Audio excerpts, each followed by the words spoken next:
Terakhir nilai berapa sih Ohara? Terakhir penawaran 3M sama Rubicon itu ya Pak Culik ya terakhir. Iya. Ya.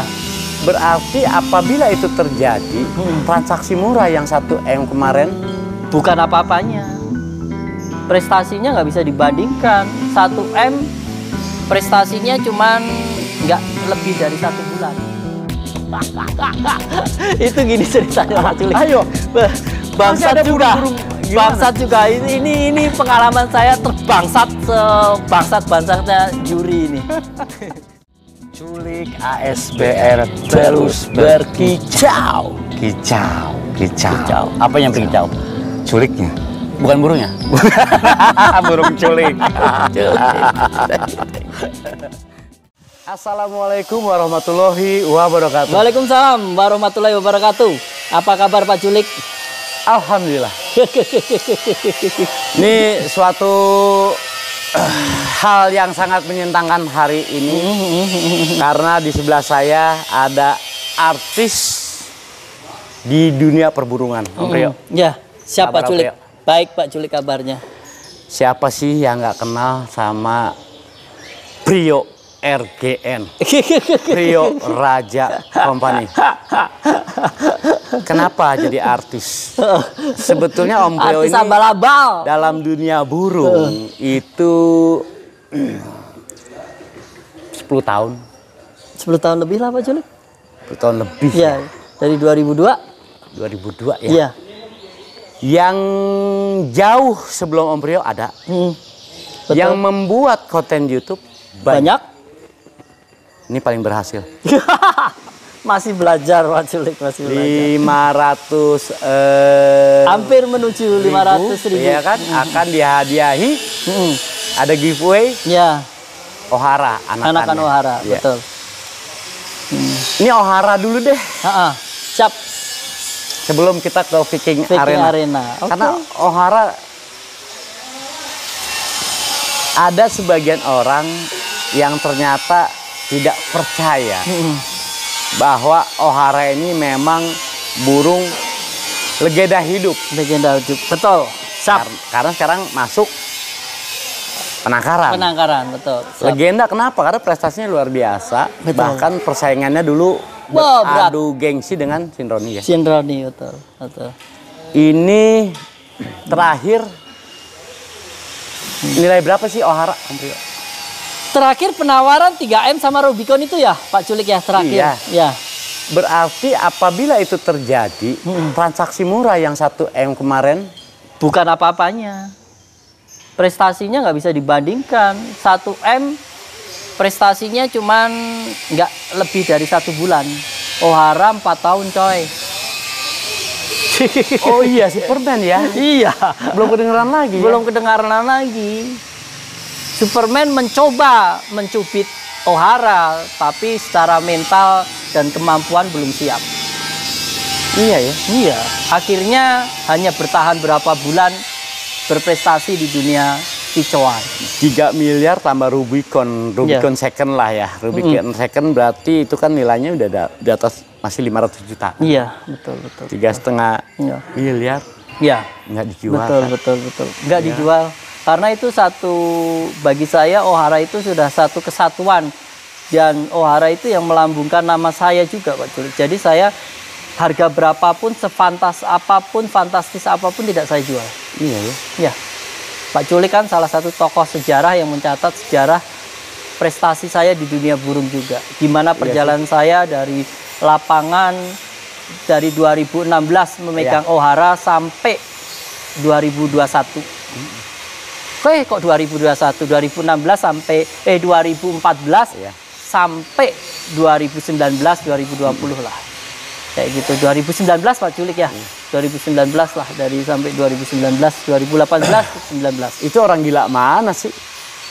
Yang mau mengeluarkan uang 3,5 miliar untuk itu temen di Jogja, karena dia sebenarnya kalau itu saya juga nggak menyangka sih. Saya diundang waktu itu ada event apa? Oh, event di Borobudur. Event di Borobudur. Waktu itu saya datang lomba, diundang ke rumahnya, saya mampir, terjadi penawaran seperti itu. Ya saya ketawa karena saya tidak niat jual, saya hadir di situ karena saya diundang. Ternyata dia menawar, memberanikan diri, ya sah-sah aja, monggo, orang nawarkan monggo aja. Yang penting jawaban saya tidak dijual karena Ohara ini sudah menjadi bagian daripada Priyo Excellent ini.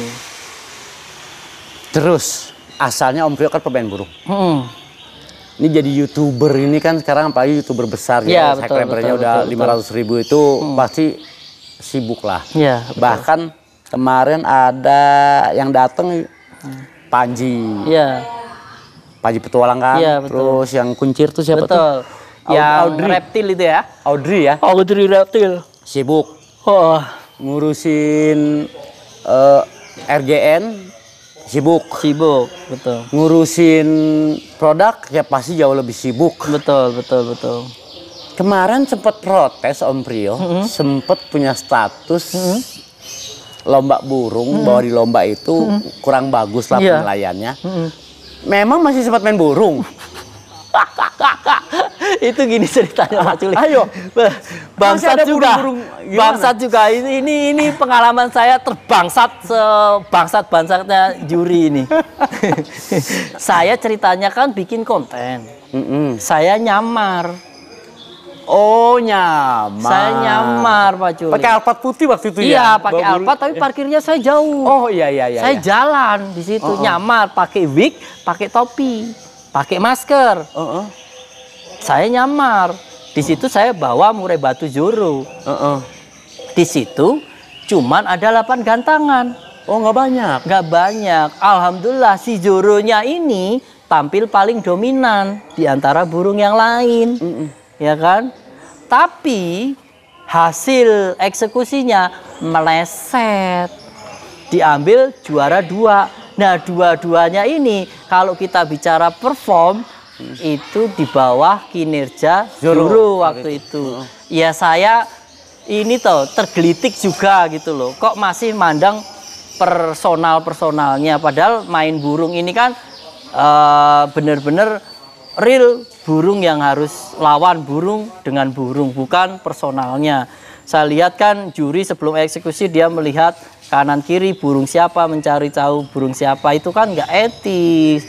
Makanya saya bilangin jurinya tempe bosok semuanya gitu. Iya. Begitu saya buka wig sama topi saya, kaget semuanya loh. Oh, burungnya Pak Priyo dan sebagainya. Nggak perlu, itu nggak penting. Yang penting kamu harusnya fokus pada sebuah penilaian, bukan personalnya kayak gitu loh. Kalau tahu burung Pak Priyo gini-gini, jangan seperti itu gitu loh. Nah, itu yang membuat saya bencinya minta ampun. Dunia burung mau dibawa kemana kalau seperti ini terus gitu loh Pak Culik. Saat itu ya? Saat itu. Setelah buka wig, responnya beda? Beda, pucat. Punya Pak Priyo atau tadi punya Pak Priyo, ya bukan masalah punya Pak Priyo atau tidak. Harusnya ente fokus pada burung lawan burung, bukan personalnya. Saya aja burung saya dengan burung Zoro yang notabene tembakannya yang dahsyat dikadalin. Apa nasibnya teman-teman kita akar rumput nih kalau dibiarin dunia burung seperti ini? Berarti saat itu cuma bikin konten. Konten. Bukan mau terjun main burung. Bukan. Ya kebayang bro, main burung itu kan mungkin kalau biaya nggak masalah, waktunya pasti susah. Ya kan? Betul. Saya sih nggak protes sih Pak, cuman saya pengen tahu reaksi gimana cara saya punya burung mewah di lapangan, tapi nggak diketahui orang. Ya, ternyata terjolimi juga. Masalahnya cuma 8. Iya, burung 8. Akhirnya saya bangsat nih, nggak bisa dibiarin kayak gitu loh. Iya. Ya, akhirnya saya posting itu. Setelah itu ada perubahan nggak di lapangan itu? Terpuruk juga sih akhirnya, sekarang sepi. Bagaimanapun kalau IO, teman-teman IO di Bandung ini masih seperti itu, masih ngodeng kayak gitu, lapangannya akan sepi. Iya. Akan tutup juga, apalagi sekarang ownernya sendiri aja lagi terpuruk, apalagi ya kan, apalagi bawah-bawahnya masih kotor main kayak gitu, atasnya aja lagi terpuruk, bawahnya masih bermain. Ya kebantai lah nanti. Iya. seleksi alam Pak Culik. Ya, jadi sekarang fokus ke produk ya, Ya, ke IO dan ke organisasi yang sudah dibangun sama Om Pri. Jadi main burung itu udah nggak lagi lah ya. Ya, ya mungkin hanya sekedar konten ya. Untuk konten iseng-iseng pas jadwal nggak ada kita konten yuk Pak Culik yuk kayak gitu nyamar-nyamar gitu kan enak kayak gitu. Kita sharing sama Kicania yang ada di sekitar Lat Beran dan sebagainya itu aja. Tapi saya bikin konten belum saya tayangin sih. Saya udah punya 3-4 konten penyamaran ini Pak Culik, teman. Belum saya tayangin karena saya lagi sibuk nih bikin arena nih. Kayak Jadi barusan sedikit kita ulas masalah Ohara, sedikit kita ulas kegelisahan Mr. Priyo ketika merasa dijolimi. Makanya beliau ini semangat banget membuat lomba yang fair play. Ya, fair play dan terbuka dari awal sampai tengah akhir, bukan terbuka di perumusan, tapi di segala penilaian dari awal tengah akhir itu benar-benar terbuka. Saya pengen seperti itu. Dan beliau bilang tadi yang orang-orang itu akan selesai. Dan selesai seleksi alam. Dan pada akhirnya bro, Mr. Priyo menciptakan lapangan anti-odeng. Welcome to Viking Arena Pak Culik. Lapangan dengan pelayanan istimewa dan anti odeng.